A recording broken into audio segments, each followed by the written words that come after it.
이렇게 귀한 자리에서 무거운 주제로 발표하게 되어 어깨가 무겁게 느껴집니다. 저는 김홍빈 대장님을 개인적으로는 잘 알지 못했습니다. 2012년 네팔 카트만두에서 처음 만났을 뿐입니다. 그때 저는 에베레스트로, 김 대장님은 캉첸중과로 떠나기 직전이었습니다. 늦은 저녁 숙소에서 담소를 나누었습니다. 짧은 만남이었지만 대장님의 정감 어린 어투와 태도가 인상 깊었습니다. 물론 그 두 조막손도 인상 깊었습니다. 그 짧은 만남의 순간에서도 여전히 손의 불편함에 대해 아쉬워하시던 모습이 기억납니다. 대장님의 생애를 적은 기록집이 감사하게도 정우식 국장님, 문정국 교장님 및 많은 분의 노력으로 최근 2권이나 출간되어서 조금은 더 이해할 수 있었습니다. 그간 주변에서 헌신적인 도움이 있었음을 알 수 있었습니다. 하지만 무엇보다도 결코 친숙해지기 어려운 장애를 극복해 나가고자 했던 김 대장님의 의지와 용기에 놀라지 않을 수 없었습니다. 김 대장님의 등반과 도전을 돌아보며 그 여정을 어떻게 평가할 수 있을지를 제 나름대로 말씀드리고자 합니다. 손가락 하나 없는 장애인으로서 7대륙 최고봉과 8,000m 14좌를 완등한 업적은 참으로 대단합니다. 그러나 대단하다는 표현만으로는 부족합니다. 우리는 과연 김 대장님의 등반이 다른 알피니스트의 등반과 어떤 면에서 구별되며 뛰어난 것인지를 좀 더 명확히 해둘 필요가 있습니다. 알피니즘의 역사는 곧 모험의 역사입니다. 험준한 능선과 벼랑을 거쳐 정상을 기필코 오르겠다는 모험입니다. 그 집념이야말로 모험의 에너지입니다. 정상을 올랐다는 성과는 따라서 모험의 결과이자 모험과 동전의 양면입니다. 그러다 보니 모험과 성과를 서로 혼동하는 분들이 간혹 계십니다. 하지만 둘은 다릅니다. 모험은 과정이고 성과는 결과입니다. 그런데 성과만 취하고 모험은 우회하는 경향도 있습니다. 정상에 오르기 위해서 수단과 방법을 가리지 않고 모험에 따르는 위험을 회피하는 경향입니다.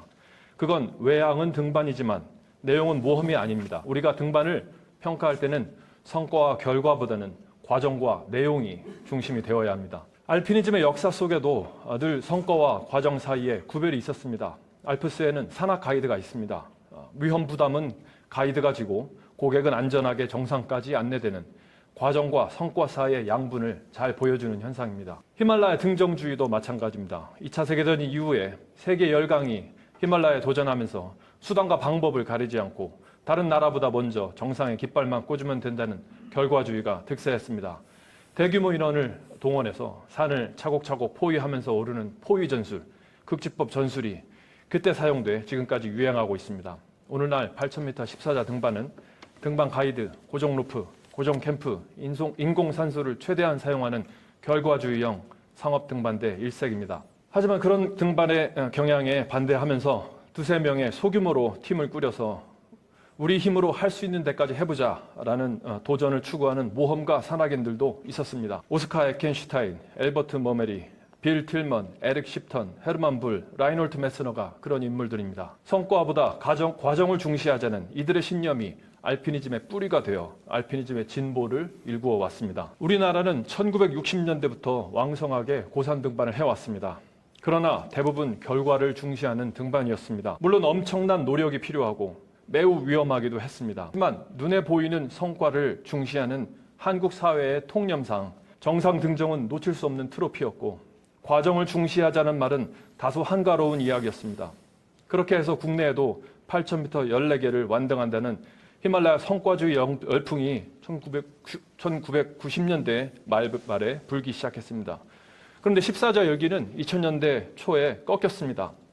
그때 국내 산악인들이 찾아낸 다른 성과주의 등반이 소위 알파인 스타일과 초등이었습니다. 알파인 스타일이란 고정 루프나 고정 캠프, 등반 가이드의 도움 없이 말 그대로 알프스 방식으로 직접 텐트와 식량을 짊어지고 한 번에 정상을 오르고 내려오는 등반 방식을 말합니다. 8,000m 산을 두세 명이 오르는 알파인 스타일 등반은 외국에서는 이미 1960년대부터 대단히 모험적인 등반으로 주목받았습니다. 그런데 우리나라에서는 히말라야 기준으로는 낮은 6,000m에서 그 전까지 거의 아무도 관심을 기울이지 않던 밋밋한 산을 찾아내서 오르는 경향이 생겨났습니다. 그다지 어렵지 않은데도 알파인 스타일의 초등이라는 트로피를 얻을 수 있었기 때문입니다. 여전한 성과주의의 등반이 최근 20여 년 국내 고산 등반의 흐름이었습니다. 모험과 도전의 내용과 그 경험이 무엇인지 묻지 않고 가시적인 성과에만 치중하는 아쉬운 경향입니다. 그런 등반은 알피니즘의 중심이 아니라 곁가지에 있습니다.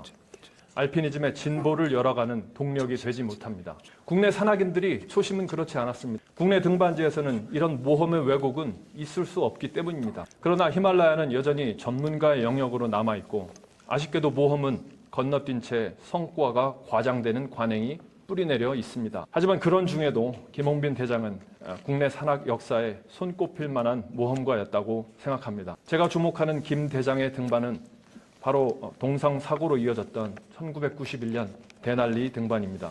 데날리에서 김 대장은 단독, 경량, 속도 등반을 시도했습니다.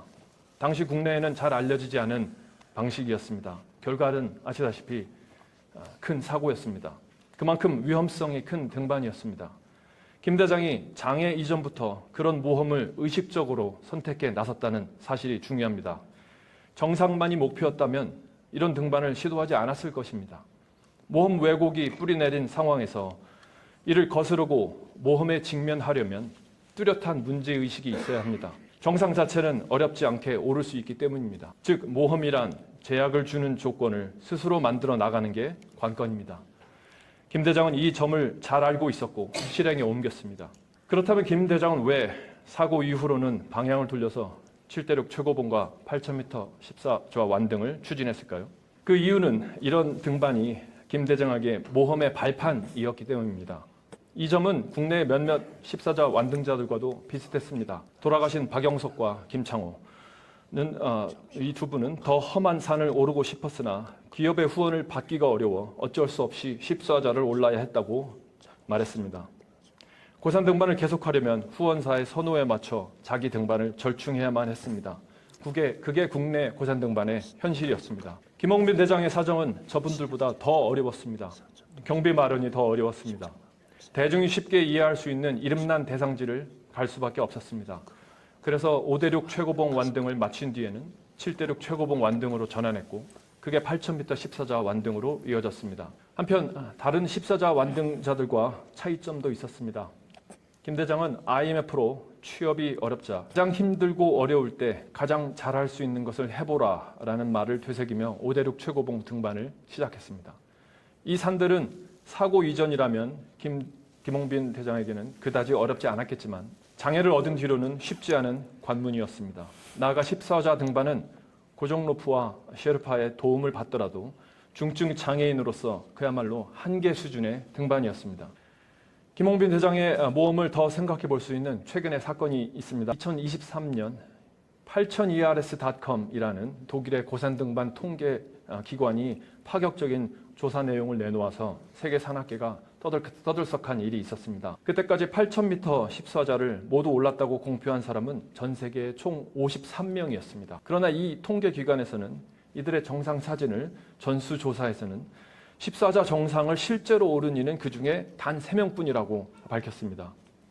나머지 50명은 14개 봉우리 중에 적게는 하나, 많게는 4개까지 정상 못 미쳐 돌아 내려왔다는 것입니다. 그 못 오른 산은 대개 안나푸르나, 마나슬루, 다울라릭이라는 산이었습니다.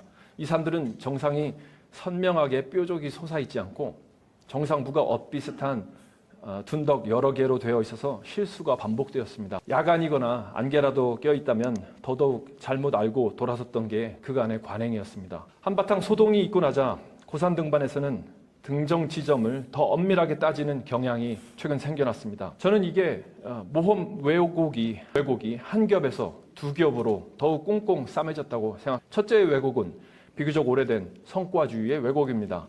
위험을 대면하고 난관을 극복하는 과정보다 정상에 올라섰다는 성과가 중시되는 현상입니다. 둘째의 왜곡은 최근에 생겨난 공정주의의 왜곡입니다. 성과주의와 공정주의가 중첩되면서 히말라야 등반은 전보다도 더 마치 수학 계산값처럼 정상에만 주목하게 되었습니다.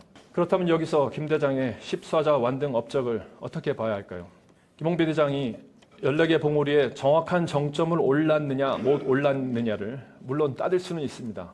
하지만 이미 살펴봤듯이 14자 완등이 김 대장의 궁극적인 목적은 아니었습니다. 14자라는 말로 표현되지 않는 게 있습니다. 중요한 점은 김 대장의 14자는 다른 누구의 14자와도 비교할 수 없는 그만의 14자였다는 점입니다.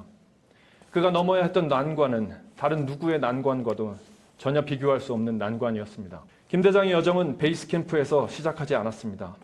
그 여정은 장애에 대한 편견이 여전히 너무도 깊이 뿌리내린 대한민국 사회에서 시작됐습니다. 그 엄청난 편견은 모든 장애인에게 자기 인생을 스스로 부정하도록 강요합니다. 김 대장은 자기 인생을 부정하느냐 긍정하느냐의 갈림길부터 도전의 여정을 시작해야 했습니다. 사회는 꿈을 접으라고 강요했고 누구도 거기서 희망을 찾지 못했습니다. 그러나 장애인 김홍빈은 놀랍게도 자기 신념을 굽히지 않고 그대로 가져가는 선택을 했습니다. 산악인이라는 자기 자신을 잃지 않겠다는 결정이었습니다. 그 결정이 옳았음을 증명하기 위한 싸움이 바로 우리가 여전히 놀라움 속에 마주하고 있는 산악인 김홍빈의 여정입니다. 그 싸움은 결코 익숙해지지 않는 조막손처럼 싸워도 끝나지 않은 싸움이었습니다. 다른 이들이 바위와 얼음과 싸울 때 김홍빈은 동시에 편견과 차별이라는 세상과도 싸워야 했습니다. 다른 이들이 해발 5,000m 베이스 캠프에서 출발할 때 김홍빈은 매번 지구의 바닥부터 출발해야 했습니다. 김홍빈은 장애의 몸으로 십사자 등반을 전혀 새로운 곳으로 바꾸어 놓았습니다. 그 난관과 노력이 어느 정도였는지는 다른 누구의 등반 여정과 결코 비교할 수 없습니다. 순위를 매길 수도 없습니다. 8,000m 14자와 7대륙 최고봉은 모험의 이름이자 기록이고 껍질입니다. 오른 정상의 개수는 한계 상황의 경험과는 무관합니다. 김홍빈의 등반 여정이 특별한 이유는 그가 올랐던 산들이 7대륙 최고봉 8,000m 14자였기 때문이 아닙니다. 장애인 최초였기 때문도 아닙니다. 오히려 그런 높이와 개수, 순위 같은 말들이 내용과 태도를 놓치고 있다는 점을 김 대장의 본인 여정이 너무도 적나라하게 보여주었기 때문입니다. 황금 피켈상이라고 있습니다. 황금 피켈상은 알피니즘 분야에서 매해 전 세계에서 가장 대표적인 등반을 선정해 수여하는 상입니다. 산악계의 아카데미상이라고도 불리는 이 상에 제가 영광스럽게도 심사위원으로 위촉되어 활동하고 있습니다. 작년 심사 과정에서 제가 큰 충격을 받은 게 하나 있습니다. 현대 알피니즘에서는 투명성이 가장 중요한 가치로 받아들여진다는 점이었습니다. 바로 예를 들어 이런 겁니다. 작년에 벤자맹 베드린이라는 프랑스 젊은 산악인이 특별상을 수상했습니다. 이 베드린은 심사위원과 기자들 앞에서 자기 등반이 단순히 얼마나 대단했는지를 설명하지 않았습니다. 대신 자기가 등반을 어떻게 준비했고 또 어떤 심경을 겪었는지를 털어놓았습니다. 자기에게는 전담 피지컬 코치는 물론 정신력 코치, 홍보 담당 직원까지 있어서 이들에게 급여를 주려면 언론의 유명세를 활용해야 한다고도 했습니다. 그래서 산꼭대기 정체절명의 순간에 그곳에서 겪는 고민이라는 게 등반의 어려움이나 공포만이 아니라 성공해야 한다는 중압감도 큰 몫을 한다는 얘기였습니다. 그때 비로소 그가 범접하기 어려운 영웅이 아니라 공감되는 보통 사람으로 여겨지기 시작했습니다. 그리고 그런 공감 속에서 비로소 모험의 의미와 가치가 생생하게 인식된다는 점을 알았습니다. 김홍빈 대장의 등반은 숫자나 성과 이상으로 경험의 구체적인 내용과 공감면에서 알피니즘의 핵심과 맞닿아 있습니다. 또한 황금 피켈상은 경쟁이 아닙니다. 승패가 없습니다. 과거에는 후보들을 시상식에 모두 초청한 뒤에 시상식에서 우승자를 호명하는 방식이었습니다. 그런 숭패 구도에 대해 수상자들이 알피니즘은 경쟁이 아니라며 수상을 거부하고 나섰습니다. 결국 지금은 매년 한 팀이 아니라 두세 팀씩 수상자를 선정하고 심사 과정도 철저히 비공개로 진행하게 되었습니다. 알피니즘에는 승자도 패자도 순위도 없고 대신 인간 한계를 극복하는 모험을 통해 인간 본질의 한 측면을 기념하고 축하할 뿐입니다. 그리고 이런 변화는 김홍빈 대장이 꿈꿨던 변화와도 무척 닮아 있습니다. 승패로 점철되는 세상은 장애에 대한 편견으로 가득한 세상과 닮을 것 아닙니까?